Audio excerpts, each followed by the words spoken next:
Matapang mga kababayan, yung mga binitawang pananalita ng ating Pangulong Bongbong Marcos sa keynote address niya sa Shangri-La Dialogue po sa Singapore. Inulit niya yung mga sinabi niya noong bumisita siya mga kababayan sa Amerika. Filipinos anya do not yield. Referring dito po sa ginagawang harassment, bullying ng China dito sa atin po sa West Philippine Sea. At doon mga kababayan sa Open Forum, pagkatapos ng kanyang speech, sinabi ng ating Pangulo nang tanungin siya kung ano yung pwedeng mag-trigger po sa Mutual Defense Treaty. Sinabi uli ng ating Pangulo, pag may namatayan niya sa sino man sa aming Philippine Coast Guard, sa aming Navy, kahit na civilian niya, and it is intentional talaga. It is an act of war. And that's it niya mga kababayan, yung sabi ng ating Pangulong Bongbong Marcos. Ibig niyang sabihin, yun ang magti-trigger po nitong Mutual Defense Treaty natin with the United States of America. So yun po yung mga matitigas na mga binitawang pananalita ng ating Pangulong Bongbong Marcos dito po sa Shangri-La Dialogue. Ayan po yung coverage ng RTVN, PTV4. Pakinggan natin mga kababayan yung sinabi ng ating Pangulong Bongbong Marcos. Prime Minister Lawrence Wong, Senior Minister Lee Hsien Loong, Sir John Chipman, of course, Your Excellencies, ladies and gentlemen.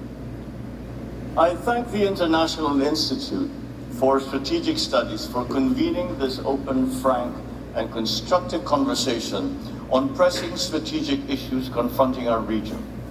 I also thank the government of Singapore, especially Prime Minister Wong and Senior Minister Lee, for providing an environment that is conducive to this dialogue. The notion of Shangri-La conjures up a mystical sense of tranquility, of free souls living in peace and harmony. And it may sound like a wishful concept, but it is symbolic of a continuing dream, an international community that lives in peace, upholds the rule of law, and enables all nations to thrive in pursuit of their respective aspirations. We Filipinos are paragons of this dream. Our history reflects our commitment to the values that engender amity, fraternity, and sovereign equality amongst nations. Our commitment to peace and to the rule of law inheres in how we have defined our sovereign home. When we established our Commonwealth in 1935, we put together a constitution that defined in accordance with the international treaties that became the basis of our archipelagic unity. The Treaty of Paris between Spain and the United States crystallized our islands into a cohesive whole. The Treaty of Washington clarified the extent of our sovereignty and patrimony and a line set by international powers. We sought to uphold and preserve the integrity of our country's physical unity through international law. Together with others, we put forward the Archipelagic Doctrine, which regards all archipelagic states as a single unit, with the waters around, between, and connecting their islands, irrespective of their breadth and dimension, forming part of their internal waters. This doctrine has since been enshrined in the 1982 United Nations Convention on the Law of the Sea, or the UNCLOS. The same convention also clarified the limits of maritime zones and defined the extent with which they could exercise their sovereign rights and jurisdiction over those zones. Accordingly, we have made a conscious effort to align our definition of our territory and our maritime zones with what international law permits and recognizes. This has been inscribed in Article 1 of our Constitution. As Senator, to co-sponsor our Archipelagic Baselines Law, which defines the basis of our maritime jurisdictions. As President, we're to signing our Maritime Zones Law, which will clarify the geographic extent of our maritime domain. Our efforts stand in stark contrast to assertive actions that aim to propagate excessive and baseless claims to force, intimidation, and deception. In the West Philippine Sea, we are on the front lines of efforts to assert the integrity of the UNCLOS as a constitution of the oceans. We have defined our territory and maritime zones in a manner befitting a responsible and law-abiding member of the international community. We have submitted our assertions to rigorous legal scrutiny, the world's leading jurists. So the lines that we draw in our waters are not from just our imagination, but from international law. We have on our side the 1982 UNCLOS and the binding 2016 arbitral award, which affirms what is ours by legal right. In this solid footing and through our clear moral ascendancy, we find the strength to do whatever it takes to protect our sovereign home, to the last square inch, to the last meter. Kung ano yung sinabi niya yung kampanya po, ganon din ang sinabi niya dito. We cannot allow anyone to exit from the totality of the maritime domain that renders our nation whole. Never na iso-surrender po ang kahit isang square inch ng ating territory. As President, I have sworn to this solemn commitment from the very first day that I took office. I do not intend to yield. Filipinos do not yield. Ladies and gentlemen, we are not only unyielding in protecting our patrimony, our rights, and our dignity as a proud and as a... We are also Filipinos do not yield. Regional and global peace. We renew this commitment at this turbulent juncture of our history. I will repeat what I said at the United Nations almost 2 years ago. Amidst challenging global tides, an important balance stabilizes our common value. Our open, Yan ang totoong matapang na Pangulo. International order is governed by international law and informed by the principles of equity and of justice. For the past 79 years, this rules-based order has allowed our region to flourish. The stability, the predictability... Rules-based order anya tayo. UNCLOS ang dapat sundin. Of the stories of our region. Be it the post-war revival of Japan, the economic miracles of Korea and in Southeast Asia, the rise of China and of India. When this world order was built in 1945, our forebears vowed to make the floors of the United Nations the last battlefield. We made a determination for humanity to survive and to never again be wiped out in another Holocaust. The Philippines has always been part of that history. Amidst the rubble of war, we were there, amongst the architects of the new peace. We stood on behalf of colonized peoples of Africa and Asia.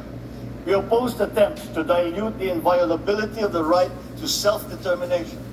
We helped enshrine the right to independence in the Charter of the United Nations. In 1982, we led our global community in unanimously adopting the Manila Declaration on the peaceful settlement of disputes. Doon tayo sa peaceful resolution ng dispute. And diplomatic process. Yan ang paninindigan ng ating Pangulo. Today, these norms are under significant stress. The world is facing a watershed moment. In our region, recent patterns of aggression and militarization and emerging arms races threaten our lands and promise with an uncertain future. In the midst of these significant shifts, I see 7 realities in the Indo-Pacific. First, the future of our region will be determined by many nations, each with its own unique experiences and aspirations. Yet, their respective agencies are being challenged by attempts to undermine our faith in prevailing international norms. Second, the strategic competition between China and the United States is permeating the evolving regional landscape. This rivalry is constraining the strategic choices of regional states. This contest is exacerbating flashpoints and has created new security dilemmas. Third, the region looks to ASEAN as the institution that will hold the center amidst these dynamics. Yet, challenges threaten our centrality. Fourth, as geopolitics continues to permeate the global governance infrastructure, the role of bridge builders have become increasingly important. Forge decisive multilateral solutions. Fifth, the global commons will continue to be crucial to the security of all states in the region. Access of developing countries to the high seas and to outer space and the peaceful uses of science and technologies is crucial to international development.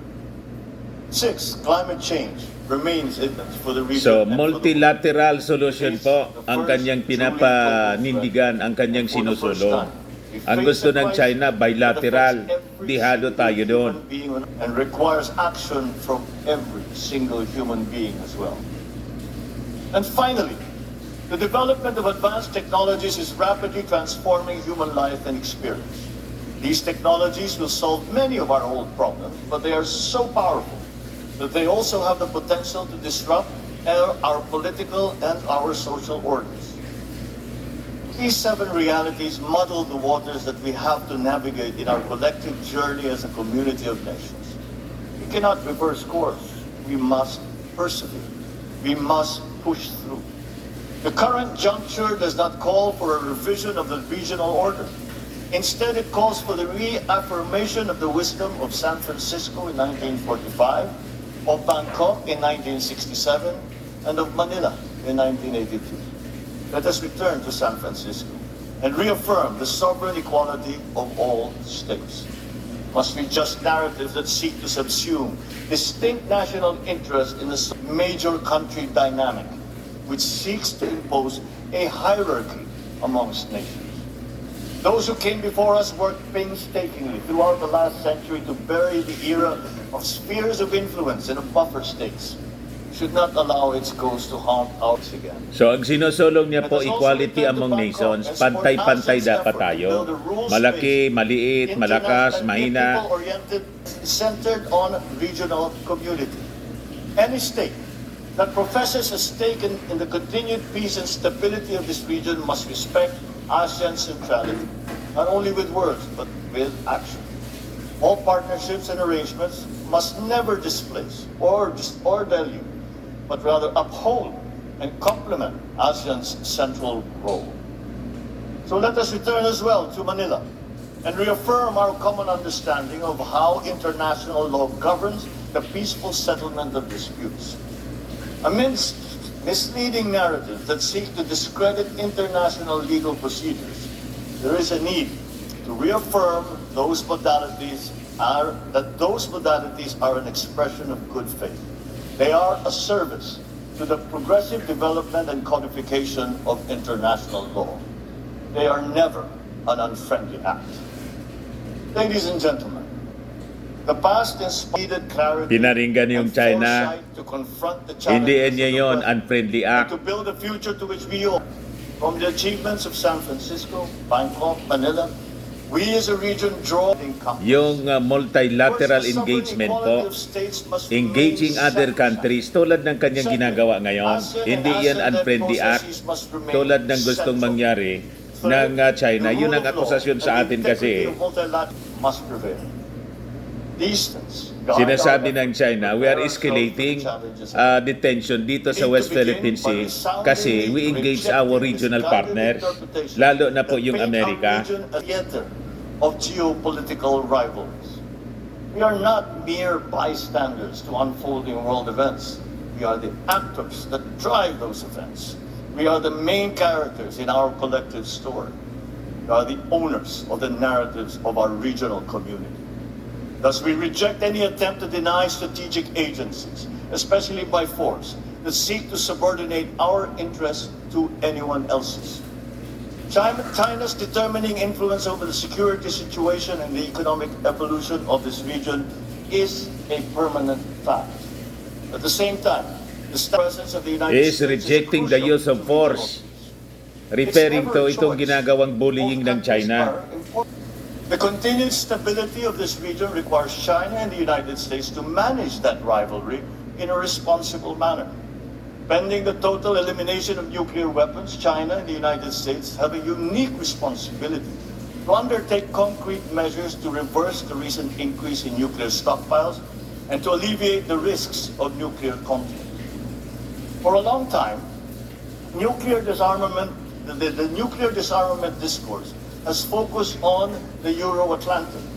Together with our strategic partners, Australia and Japan, the Philippines has been seeking to bring Indo-Pacific issues to the fore.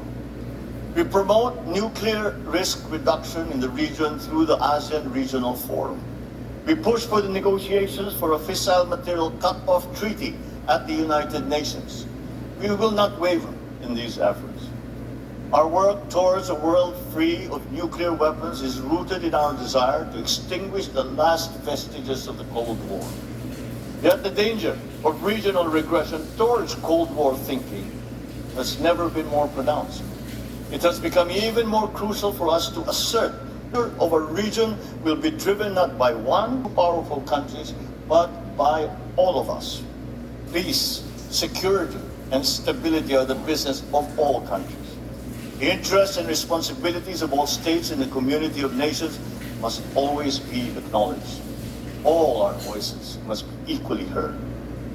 As a Pacific nation, the Philippines shares with our eastern kin the same experience of a climate-vulnerable country. It is clear to us that the Pacific Island states must become part of any meaningful discussion regarding of our region.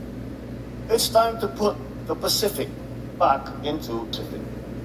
We also share with South Asia states similar aspirations as rapidly growing economies. Their continued development rests upon the maintenance of peace and stability in the Indian Ocean region.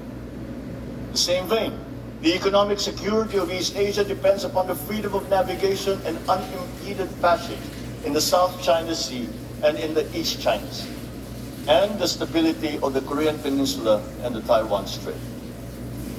By virtue of geographic proximity and the presence of Filipinos in Taiwan, we have a legitimate interest in cross-strait issues.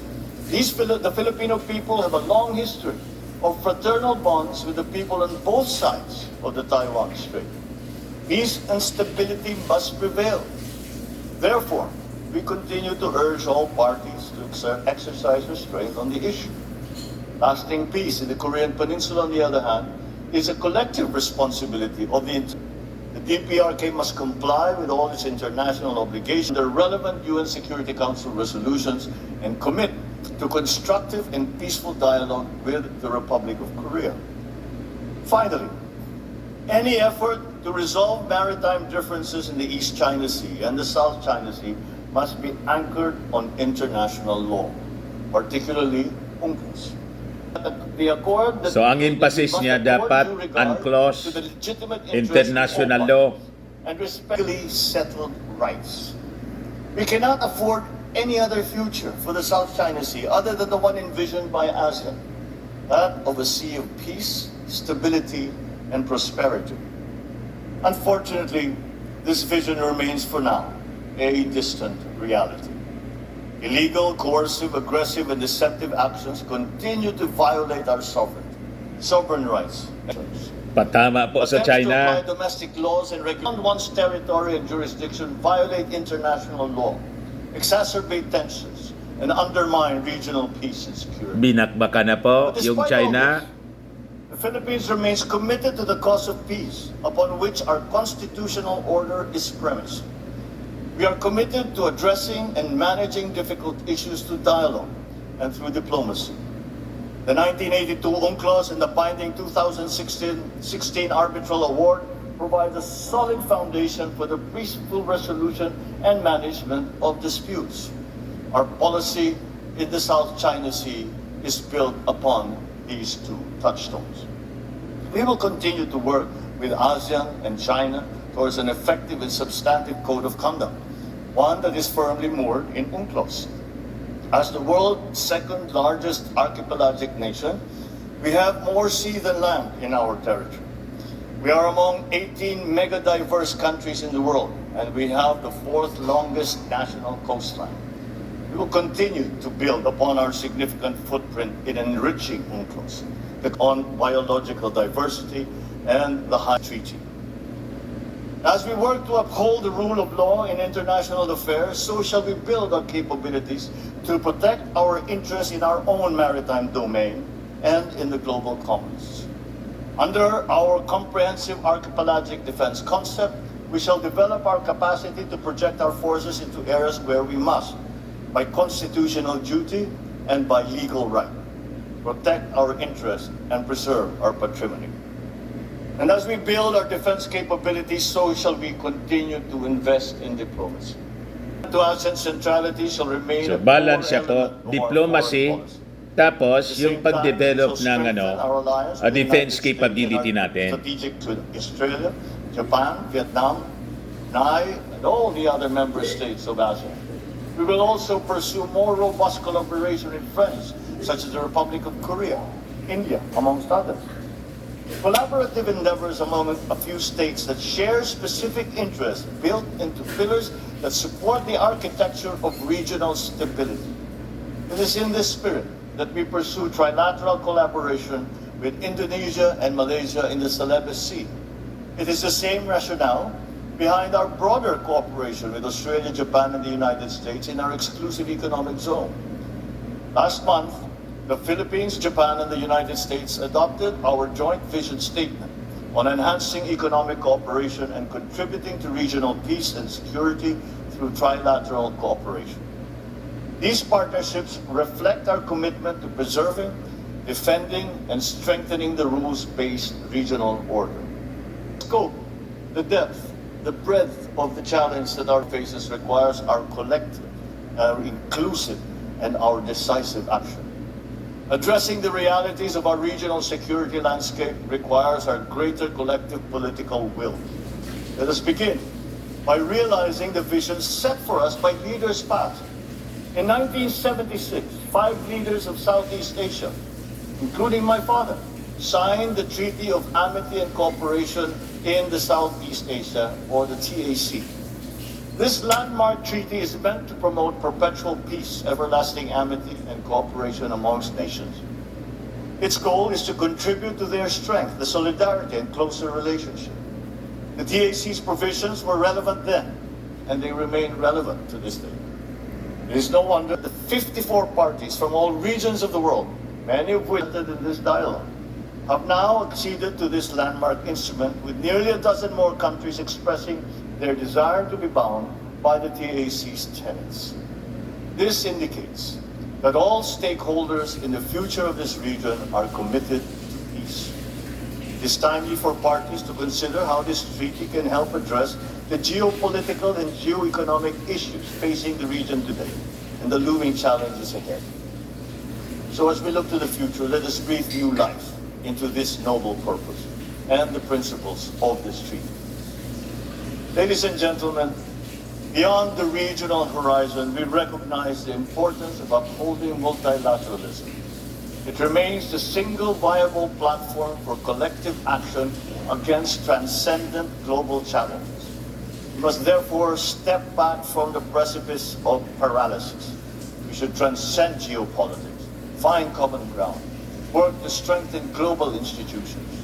This requires active leadership on the part of middle powers, which have the capacity to cross political and ideological lines, forge genuine consensus, and lead credible efforts towards decisive multilateral solutions. I am proud of the Philippines' efforts to build bridges on issues ranging from climate action to disarmament and non-proliferation, from sustainable development to equitable global health cooperation.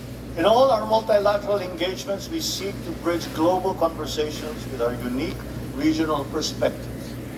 Indo-Pacific states must determine our own destiny. So too must we be active participants in charting the future of the world. We must shape the rules. We must build those bridges.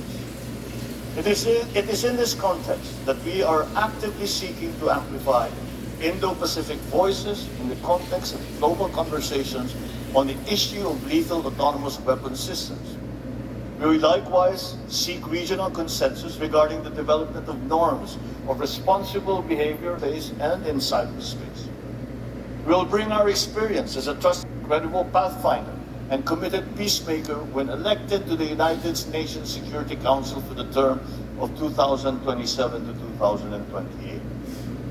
My country has come a long way in our painstaking, often difficult, but steady journey towards the fulfillment of our people's aspirations. Despite daunting challenges and our increasing vulnerabilities, We remain on track to achieve our goal of a high-income economy and a prosperous country by the year 2040, a place where Filipinos live strongly rooted, comfortable, and secure lives. Our strong potentials come with an inevitable rise in our global standard. Just as we have done in the past, we'll embrace our role in this region and around the world with a sense of purpose. We are determined to be a force good, a force for peace, a champion of global unity, a staunch defender of the rules-based international order. The Indo-Pacific holds much promise as the fastest-growing economic hub and the largest contributor to global growth. That premise must be kept alive. Furthermore, that promise must be fulfilled. Geopolitics must not distract us from our fundamental duty as civil servants, as public intellectuals, as statesmen, to deliver for our people and to safeguard the future of the coming generations. This is the reason why we strive for stability, for security, and for peace. This, ladies and gentlemen, is our core purpose, our collective commitment, our calling. It is for this most noble of causes that we must come together to win the future of our region and to make a better world. And with your help, with our partnerships, with the alliances that we forge, we will make it happen. Thank you and good evening. Yan po yung audience niya. Ang dami-dami po, mga kababayan. Ngayon, doon sa question and answer po, doon sinabi ng ating Pangulong Bongbong Marcos kung kailan po i-invoke yung Mutual Defense Treaty. Ito po yung tanong, mga kababayan. Chinese Coast Guard water cannons killed a Filipino sailor. Would that cross a red line? And then can you also give us a sense of what are the actions that would trigger a request from Manila to Washington to invoke the U.S.-Philippines Mutual Defense Treaty? Thank you. And I will ask as the last question, Justin Bakisal. If you could stand, I know you sought the floor from ASEAN, so please go ahead. Magandang gabi, Mr. President. Good evening, Mr. President. My question relates to your vision for the force posture of the Philippines. Dalawang question po.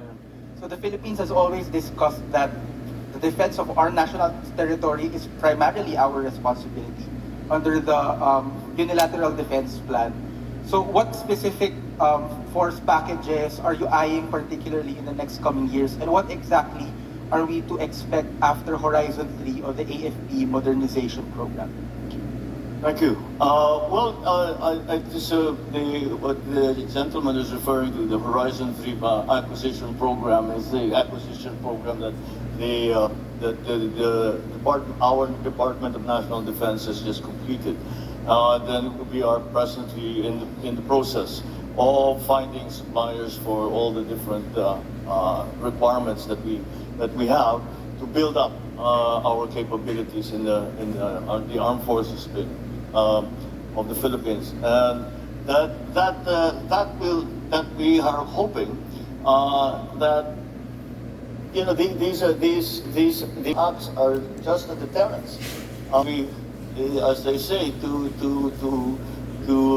work for peace, prepare for war, and it is an unfortunate truth, but and that is why we have undertaken this long-term. It has been going on for many years now. This long-term plan of increasing the capabilities of our military and our civilians, such as the Coast Guard in the Philippines. To go back to the first question, what would happen if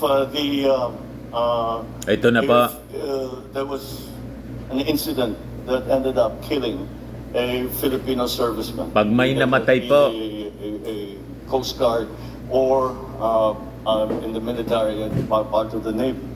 Well, that would be that would certainly increase the level of response, and if by a willful act on pag sinadya po, Filipino, not only serviceman, but even a Filipino citizen, if a Filipino citizen is killed by a willful act, that is, I think, very, very close to what we define as an act of war, and therefore we will respond accordingly.